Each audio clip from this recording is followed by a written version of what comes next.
Good morning from Denver, Colorado. I decided to do, at the request of clients, customers, just a little segment on the value, the pros and cons of dog parks. And many of us have heard about dog parks. We all have our pros and cons. But I'm here to tell you, in today's world, especially in Metro Denver, metropolitan area, dog parks are absolutely necessary for a lot of reasons. However, there are things we have to be careful of with dog parks, and we're going to kind of go over that a little bit today.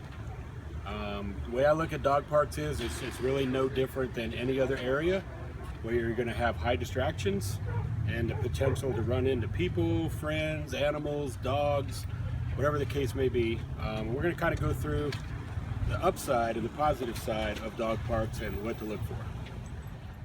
Okay, so we're here at a major big dog park. This is probably 20-30 acre dog park. A couple things on dog parks. This one is big. There's a lot of room for your dogs to run. They don't feel as crowded. They don't feel as trapped. They have space. Sometimes you have to be really careful of dog parks that are in apartment complexes or small areas. If the smaller the area, the more you have to be aware of the energy levels and what's going on with the dogs. Couple things now before we even enter the dog park. I haven't even got my dog out of the truck. I'm prepared. I have a good quality leather leash. I'm maintaining control until I can assess the situation going in. And I've got my reward toys. If your dogs are toy motivated or have some treats, whatever it takes to possibly need to focus your dog when you're in one of these environments, everything's go. But you can see here, there's a lot of people here, a lot of dogs. So I haven't even got my dog out of the car, but I'm already assessing what we got going on. A lot of dogs, a lot of people. You don't know what's going on. And there is one truth to the dog park. You don't know these dogs. You don't know their attitudes, their behaviors. You don't know the qualifications of their handlers. You don't know anything about these dogs. So immediately we're going to assume we know nothing. We're going to think about our dogs when we go in. So when you go to a dog park, remember, pay attention to your dog. Don't be over getting excited to get in there and just turn them loose and, oh, it's a happy day at the dog park. You have to think about your dog's safety first and evaluate. The whole thing with vaccinations and are the dogs sick and all that, the only thing you can do there is make sure your dogs are vaccinated. You should be fine. If you don't have vaccinated dogs, I wouldn't bring them here. It's just that simple. Okay, so this is the transition area. This is where we can take a minute to go from the parking lot, the truck, the car, whatever, into the park. Transition areas are very important. I'm not going to spend any time on the rules. Everybody knows the rules. I'm not even going to mention it. You know the rules. Follow the rules so everybody else can enjoy the park. So before we even enter the transition area, I have Kona here. Kona, come. He's excited. He's ready to go. He's on a leash. We're paying attention to what's going on first. As I enter the transition area, they stay on a leash. And we want to wait till the transition area is empty. We're going to look around. We're going to go ahead and go in here. Okay? Now, the first thing people will do usually is immediately take their dog off leash and let them run into the park. Okay, keep your dog on a leash till you enter the park. Again, this is to make sure you have some control to give you time to assess what's going on in here with the other dogs. So before I enter the park, he's still on a leash. We're in the transition area. I got my toys. I got my poo bags. I'm already looking around to see what's going on in here. Okay. So we're getting ready to enter the park. Again, I got him on a leash. I'm watching. One thing with transition areas, wait. Don't enter one until everybody's out. Use this to yourself. That just gives your dog a chance to get ready for the impulse. So the impulse, the distraction, the energy. So here we go. We're gonna go in.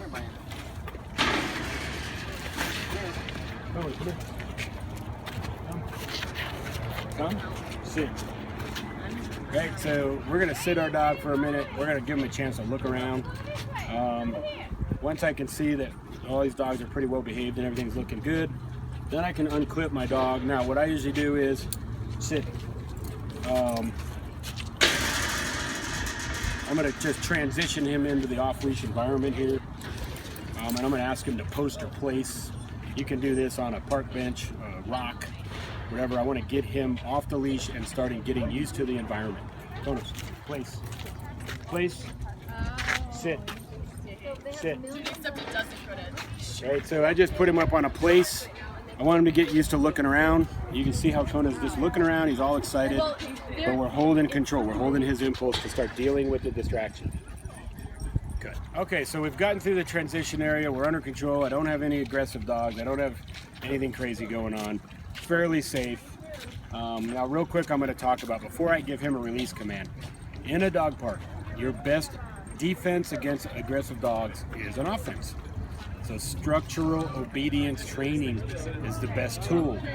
I'm not pitching training, but I'm just saying, with any distraction out there, if you have control of your dog, you can manage most situations. So if I see an aggressive dog or I see something goofy that I don't like, I call him back, I place him, sit him, and I control the energy levels. Kona here is remote collar trained, so it does give me that flexibility, that half a mile range to be able to communicate with him. But regardless, good obedience is going to be your best bet for structure. Kona, come, sit. Right, so right there's a good example. Everything's good, the dogs are friendly, but I'm controlling the situation. Right, I've asked him to sit. He didn't break and get off his place, but he's smelling, he's investigating. I'm controlling it. Now he happens to like tug toys. I'm going to grab that ball and that handle thing. Most people with a lot of dogs like the labs, the retrievers, cattle dogs, healers, a lot of dogs that love retrieve work. We can use the balls. And the dog park gives us a legal, wide open space to do a lot of physical things with your dogs. And if you remember, you have to meet the needs of the dog mentally, structural obedience and training. We practice that coming in, and physically through exercise. Find it, bring. Good boy. Lots. Good boy. Lots. I don't use tennis balls. Tennis balls have fur on them and that stuff gets nasty, they're gross, you can't pick them up. The glue that holds the felt on is bad on their teeth. I use these chuck it things because they're great because I don't have to put my hand on a nasty, dirty old ball. And the rubber chuck it balls you can put in the dishwasher and clean them and keep them clean, they last forever. We'll give them one more toss.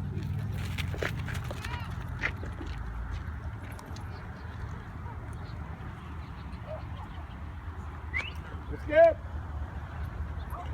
Good boy, buddy. You can see how nasty? It's gross. Sit. So that's how we're going to use our reward toys while we enjoy the park. So real quick, we've moved into the park a little ways. Real quick, I want to show you guys one rule. Please pick up after yourself, after your dog. You know, they got poo bag stations. Use them anywhere you are in public. Be a professional handler. Pick up your dog poop. You're going to notice in here too, these trash cans are scent magnets. So there's a ton of dog markings all over this stuff. These are distractions you can use, believe it or not, to practice your obedience while you're in the park. There's a perfect chance to practice all of your structural obedience. Why?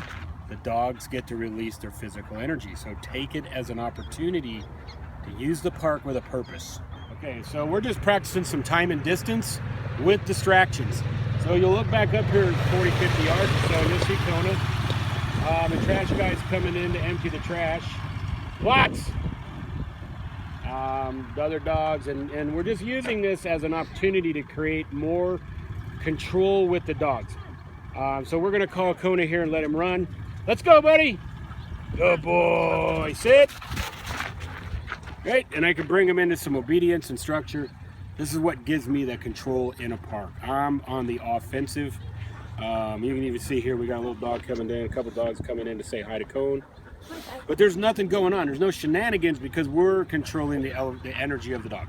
So there's all kinds of opportunities. Again, he's practicing posting up or placing on a bench to give you a chance. You can use this to your advantage in a dog park. Give them a chance to reset. They're too much energy, something going on. Put them up in a post command. Give them a chance to reset. No different than when your dog's super amped up, put them in a sit or down. Gives them a chance to reset. Want to come? Heel, heel, heel. Sit, wait, sit, wait, sit, sit, sit, sit, Down. Mark. Ah, out. Heel. Heel. Heel. Quads. Mark. Ah. Right, so I'm taking an advantage to practice some obedience training when I got all this distraction going on. You can look over here real quick. There's dogs everywhere. All kinds of things to break your dog's focus. Use it to your advantage. That's the advantage of these dog parks. Built-in distractions. But you have to have control of your dog first. Or, you know, put them on a leash. Come into dog park, put them on a 15-foot lead. You're now safe. Don't just assume that everybody's good in here. You can take it and use it to your advantage. So we're just walking through the park, enjoying it. We're giving Kona a chance to just do what they do. Run around, smell, check out the world, enjoy some time that's not restrictive. I'm just letting him be a dog. That's another beautiful part of it. You know, he's in good shape. He's a good dog, so we don't have to worry about interaction. Just letting him be a dog.